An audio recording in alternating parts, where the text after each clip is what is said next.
Hello student, मैं दीपिका सरफराज, अतिथि सहायक प्राध्यापक पंडित जवाहरलाल नेहरू कला एवं विज्ञान स्नातकोत्तर महाविद्यालय बेमेतरा। आज का हमारा टॉपिक है एडवर्टाइजिंग अपील, जिसको हिंदी में कहते हैं विज्ञापन अपील। ये इसका दूसरा पार्ट है। पहले पार्ट में हम ये क्या होता है और इसका लक्षण प्रकृति क्या है ये जाने थे। इसमें हम जानेंगे कि विज्ञापन अपील को चुनने के क्या आधार होते हैं। तो चलिए स्टार्ट करते हैं। विज्ञापन अपील का चुनाव 4 बातों पर आधारित है। देख सकते हैं आप। पहला है मानवीय आवश्यकताओं के अनुसार, यानी human needs as basic for appeal. वही जो मानव की आवश्यकता है वैसा आपका अपील विज्ञापन में होना चाहिए। विज्ञापन अपील का चुनाव करते समय देखना होगा, जो विज्ञापन करता है, जो विज्ञापन कर रहा है, उसको पहले देखना होगा कि उसके द्वारा जो विज्ञापन की जा रही है वो क्या मानव के मस्तिष्क में विज्ञापन वस्तु की आवश्यकता को उभार रहा है या उभारने में सक्षम है या नहीं है। ये मानवीय आवश्यकता कैसी हो सकती है? शरीर, सुरक्षा या स्वाभिमान आदि से संबंधित हो सकती है। भाई, आपके एडवर्टाइजिंग अपील में ये चीज़ होना चाहिए कि कंज्यूमर को उसकी ज़रूरत है, उस वस्तु की ज़रूरत है। उस विज्ञापन में आपको उस ज़रूरत को पूरा करने के बारे में बताना होगा, तभी वो एक अच्छा विज्ञापन अपील होगा। दूसरा है मानवीय मूल प्रवृत्तियाँ या ह्यूमन इंस्टिंक्ट्स। इसमें किसी उत्पाद को अपनी वस्तु के विज्ञापन संबंधी अपील को चुनते समय यह भी निश्चित करना होगा कि उस विज्ञापन में मानवीय मूल प्रवृत्तियाँ जैसे आत्मरक्षा, भोजन या खाद्य प्रवृत्ति या फिर वस्त्र प्रवृत्ति या फिर संचय प्रवृत्ति होना चाहिए, या फिर उत्सुकता प्रवृत्ति होना चाहिए, पैतृक प्रवृत्ति होना चाहिए, या फिर आखेट प्रवृत्ति आदि का प्रदर्शन करने की क्षमता हो या नहीं है। ये आपको देखना होगा। भाई, जो ह्यूमन नेचर होता है ना, जो हमारी सोच होती है, वो उस एडवर्टाइजमेंट से हमको उसको इफ़ेक्ट हो रहा है या नहीं, ये जानना बहुत ज़रूरी है आपको विज्ञापन अपील करने से पहले। तीसरा है क्रय प्रेरणा। अब भाई, जब आपने आवश्यकता को जान लिया, उनका क्या नेचर है उसको जान लिया, तो आप बाइंग मोटिव्स को आपको जानना है, क्रय प्रेरणाएं को जानना है। क्रय प्रेरणा मूल रूप से मनुष्य की आंतरिक स्थिति से उत्पन्न होती है। वही, जब तक कि मनुष्य की इच्छा नहीं होगी खरीदने की, वो खरीदेगा नहीं। जब कोई प्रयोजना या लालसा व्यक्ति को वस्तु क्रय करने के लिए प्रेरित करता है तो इसे क्रय प्रेरणा कहा जाता है। भाई, जब आपका प्रोडक्ट इफ़ेक्टिव होगा तो ऑब्वियस है कि हमको क्रय करने के लिए उसकी इच्छा जागेगी और हम प्रेरित हो जाएंगे। विज्ञापक को यह भी निश्चित करना होगा कि उसके द्वारा की जाने वाली विज्ञापन अपील में इन प्रेरणाओं के बारे में है या नहीं। यानी आपकी शक्ति प्रेरणा, सुरक्षा के लिए प्रेरणा, ईर्ष्या प्रेरणा, या फिर नवनीत यौन या रोमांस या लालच या भय, कल्याण की भावना, यह सब उस प्रेरणा में है कि नहीं, उत्पन्न हो रहा है कि नहीं। तो ये ऐसा आपको अपील का चुनाव करना है। आखिरी है इंद्रिय बोध, यानी सेंस अवेयरनेस। प्रत्येक मनुष्य अपने विभिन्न इंद्रियों सुखों के भोग की कामना को लेकर क्रय करता है। मतलब जो आप प्रोडक्ट खरीद रहे हो, उससे आपको जो आपका सेंस है वो क्या होना चाहिए? काम होना चाहिए, यानी प्रेरित होना चाहिए कि हाँ, कामना करो आप कि मुझे वो चाहिए। आप उसके लिए आपका सेंस जागे। अतः विज्ञापन अपील में इंद्रिय बोध को करने की भी अपील क्षमता होनी चाहिए। मतलब आपका जो सेंस है वो जागे, उस प्रोडक्ट के प्रति आप अंदर से आपको जब आप आए आपका मन कहे कि नहीं, आई वॉन्ट दैट प्रोडक्ट, मुझे वो वस्तु चाहिए। फिर एक अच्छे विज्ञापन अपील के तत्व, क्या क्या तत्व होना चाहिए जब आप विज्ञापन कर रहे हैं तब। विज्ञापन अपील में सैद्धांतिक शुद्धता होनी चाहिए भाई। जो भी आपका सिद्धांत है विज्ञापन अपील में, उसके लिए आप एकदम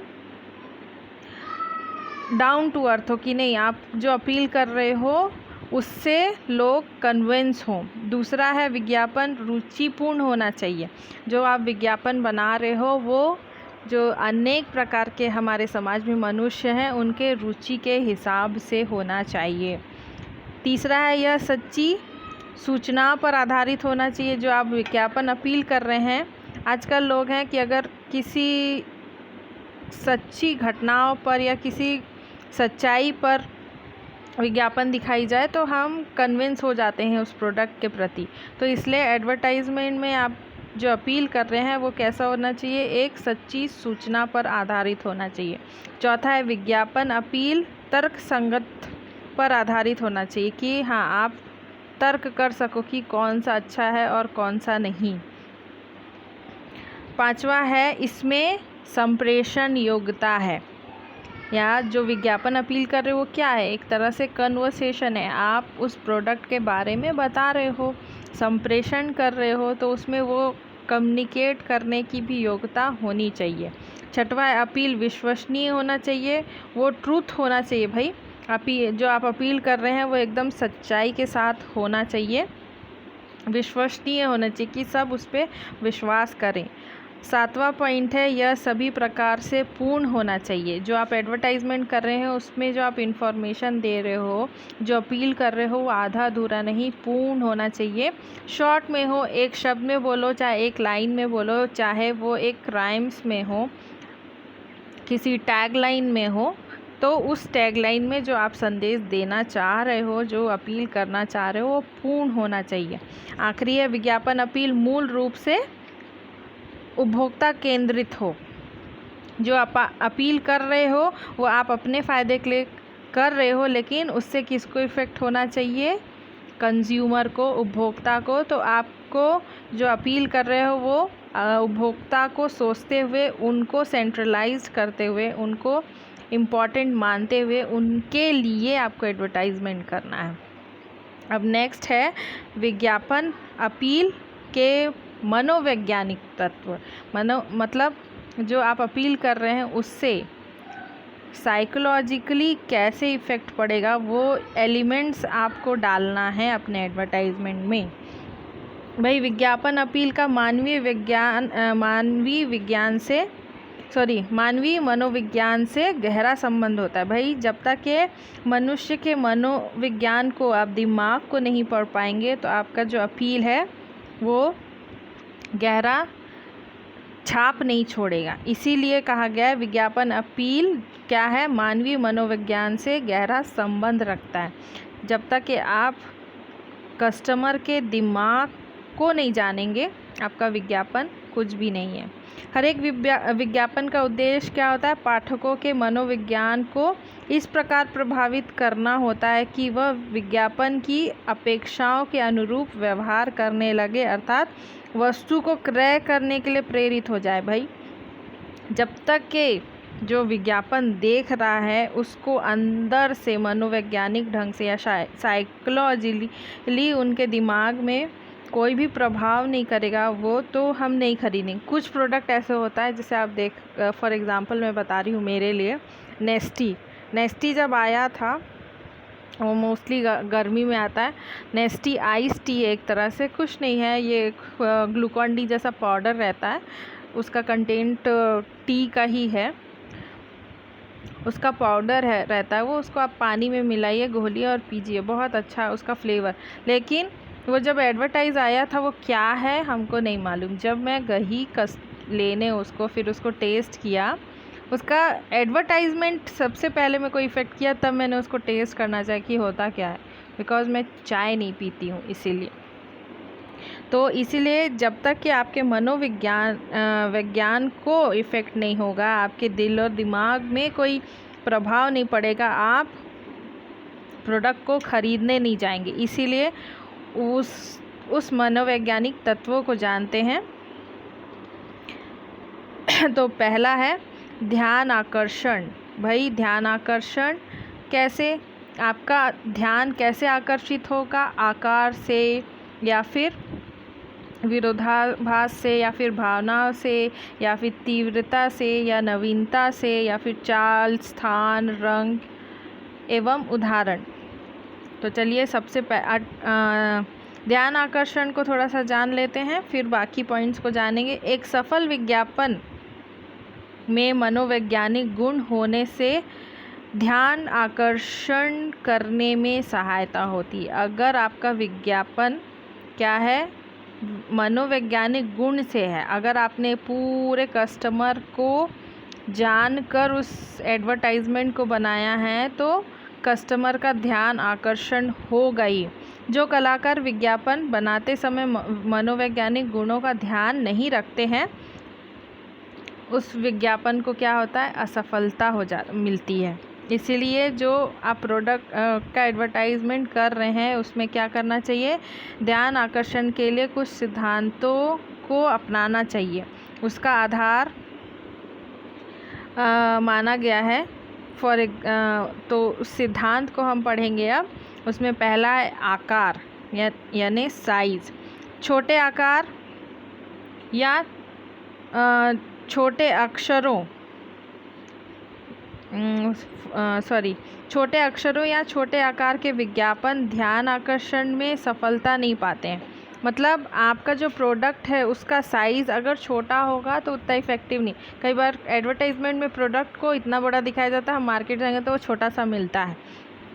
वो इसलिए दिखाया जाता है कि हमारा ध्यान आकर्षण हो उसके प्रति। इसीलिए विज्ञापन में हम क्या करते हैं, अक्षरों को बहुत बड़े तरीके से दिखाते हैं कि पाठक उसको पढ़ सके और उनका ध्यान खींच सके। इससे व्यवसाय की ख्याति को वृद्धि मिलती है, यानी गुडविल बढ़ता है। किसका? व्यवसायकर्ता का। एक बड़े अक्षर वाले विज्ञापन में विज्ञापन दाता अपनी सभी महत्वपूर्ण बातों को प्रस्तुत करता है। इसमें चित्रों का भी प्रयोग किया जाता है। आप इतना सारा एडवर्टाइजमेंट देखते हैं, उसमें क्या है, फॉर एग्ज़ाम्पल फ़ोन का एडवर्टाइजमेंट, उसको आपको पास से दिखाया जाता है, उसका फ़ीचर बताया जाता है, उसका एक एक चीज़। अगर उसको दूर से दिखाया जाएगा, कोई एक्टर उसको दूर से पकड़ के दिखाएगा, वो फ़ोन आपको समझ नहीं आएगा। उसको पास से लाके थोड़े बड़े उसमें दिखाया जाता है ताकि वो आपको समझ आ सके। दूसरा है विरोधाभास, जिसको कहते हैं कंट्रास्ट। यदि विरोधाभासी प्रयोग किया जाए तो उसका मनोवैज्ञानिक प्रभाव होता है। यदि गोरों के बीच काला, समान व्यक्तियों के बीच पागल या फिर रेगिस्तान में हरियाली हो तो ऐसी बातें क्या हैं, हमको अट्रैक्ट करती है। हमको मालूम है कि कुछ चीज़ें अनयूजुअल है और कुछ चीज़ें एकदम नॉर्मली चलती आ रही है, तो हमारा ध्यान कहाँ जाता है, कुछ अनयूजुअल चीज़ों को। अगर हम कहीं मार्केट गए हैं, मान लो वहाँ बीच मार्केट में एक्सीडेंट हो गया, तो हमारा ध्यान वो अलग से, क्योंकि वहाँ कुछ तो हुआ है। तो वही चीज़ें एडवर्टाइजमेंट में जो कॉन्ट्रास्ट चीज़ें होती हैं वो हमको अट्रैक्ट करती हैं कि ऐसा क्या है। कई एडवर्टाइजमेंट सस्पेंसफुली रहता है, आखिरी में पता चलता है वो क्या का एडवर्टाइजमेंट है। तो वो सब चीज़ें जो विरोधाभास होती है वो भी कई बार हमको अट्रैक्ट करती है। इसी प्रकार की बातें विज्ञापन में भी पाठकों को ध्यान आकर्षित कर सकती है। जैसे सफ़ेद रंग के कपड़े में लाल रंग से लिखा होना। आता है ना, इतना सारा एडवर्टाइजमेंट हार्पिक का आता है, सर्फ एक्सेल का आता है। उसमें क्या करते हैं, जो भी एक्टर्स होते हैं कपड़े में दुनिया भर का कलर, जो खाने पीने का सामान जिसका दाग टफेस्ट है निकालना, वो डाल दिया जाता है। फिर बाद में डुबा के आपको दिखाया जाता है कि वो क्या हुआ, क्लीन हो गया। तो कई बार वो चीज़ें हमको इफ़ेक्ट करती हैं कि सही में ऐसा होता होगा, इस कारण भी हम लोग क्या होते हैं, आकर्षित हो जाते हैं। तीसरा है भावनाएं, इमोशन। विज्ञापन में भावनाओं को प्रदर्शित करने के लिए हंसते हुए लड़के और लड़कियां, अचंभा दिखते हुए कमर दर्द से परेशान महिला आदि सब भावनाओं को प्रदर्शित करता है। कई बार होता है ना, हार्पिक का एडवर्टाइज ही ले लो कि बाथरूम में एंटर होते हुए इतना गंदा रहता है, लेकिन एक फ्लश करो तो वो साफ़ हो जाता है। तो उससे कई बार रहता है ना, इमोशन जुड़ा रहता है, एकदम ऐसे घिन आ रही है टाइप से फेस रहता है। ये क्या है, इमोशन है, भावनाएं हैं। तो उस भावना को भी प्रदर्शित किया जाता है। तीव्रता यानी फास्टनेस, तीव्रता से भी पाठकों के ध्यान को आकर्षित किया जाता है। इसके लिए बड़े अक्षरों का प्रयोग होता है या बड़े चुटकीले रंग का, भाई एकदम डार्क चटकीले रंग का। ऐसा करते समय विज्ञापन की विषय सामग्री को कम से कम शब्दों में प्रयोग किया जाता है। कुछ एडवर्टाइजमेंट शॉर्ट, सिंपल लेकिन बहुत अट्रैक्टिव होते हैं। पांचवा है नवीनता यानी सेपरेटनेस। यदि विज्ञापन कुछ नवीनता लिए हो तो पाठक अधिक आकर्षित होता है। यह नवीनता कार्टून, विज्ञापन की कलात्मकता, नई चित्र या फिर अजीब तस्वीरें आदि से उत्पन्न होती है। कई एडवर्टाइजमेंट में कुछ इफ़ेक्ट्स यूज़ किए जाते हैं या फिर कुछ ऐसे कैरेक्टर यूज़ किए जाते हैं जिससे हम उस एडवर्टाइजमेंट को के प्रति ध्यान आकर्षित हो जाता है और हम अट्रैक्ट हो जाते हैं। अगला है चाल, स्पीड। आंखों को आकर्षित करने में चाल या गति की अपनी महत्व है। ये सही बात है, कई बार हमको एकदम फास्ट फॉरवर्ड वाली चीज़ें बहुत जल्दी अट्रैक्ट कर लेती। यदि बस स्टैंड पर खड़ी हो या हवाई जहाज़ मैदान में खड़ा हो या ट्रैक्टर खेत में खड़ा हो तो यह मानव दृष्टि को अधिक प्रभावित नहीं करती है। यदि गतिशील हो, लेकिन ये गतिशील हो, हवाई जहाज़ तेज़ रफ्तार से आकाश में उड़ रहा है, रेलगाड़ी एकदम तेज़ चल रही है, तो क्या है, स्पीड हमको आकर्षित करती है, हम उसके तरफ ध्यान लगा लेते हैं। अगला है स्थान। समाचार पत्र एवं पत्रिकाओं में ध्यान आकर्षण के लिए स्थान महत्वपूर्ण है। जो विज्ञापन प्रथम या अंतिम पृष्ठ पर दिया होता है उन पर भी जल्दी से ध्यान पहुंच जाता है। इसी प्रकार जो विज्ञापन पत्रिकाओं के मुख्य पृष्ठ में हो, भाई स्थान, विज्ञापन कहाँ पे एडवर्टाइजमेंट दिया है वो भी बहुत इम्पॉर्टेंट है।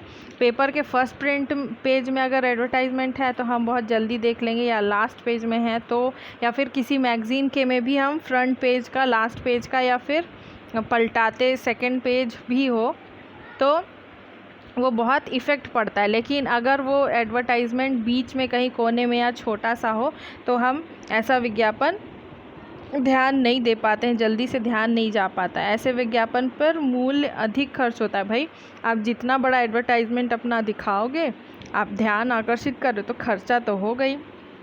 अगला है रंग एवं उदाहरण। रंग एवं उदाहरण, कलर एवं एग्जाम्पल। जिन विज्ञापनों में सुंदर रंगों एवं उदाहरणों का समन्वय होता है, यानी कलर के साथ कुछ एग्जाम्पल भी दिया जाता है, तो फिर हमारा ध्यान आकर्षित होता है। एक विज्ञापन में किन रंगों को काम में लाया जाता है, यह विज्ञापन की विषय सामग्री के अनुरूप होना चाहिए। भाई आप कैसा कलर यूज़ कर रहे हो जो लोगों को इफ़ेक्ट करे, और ऐसा एग्जाम्पल आप उसमें बताओ कि लिटरली कंज्यूमर इफ़ेक्ट करे आपसे। तो आज के लिए इतना ही। इसका 2 पार्ट और है, 2 भाग और है, 2 या 3 भाग और है, उसको हम नेक्स्ट वीडियो में कंटिन्यू करेंगे। Thank you. Be safe, be healthy.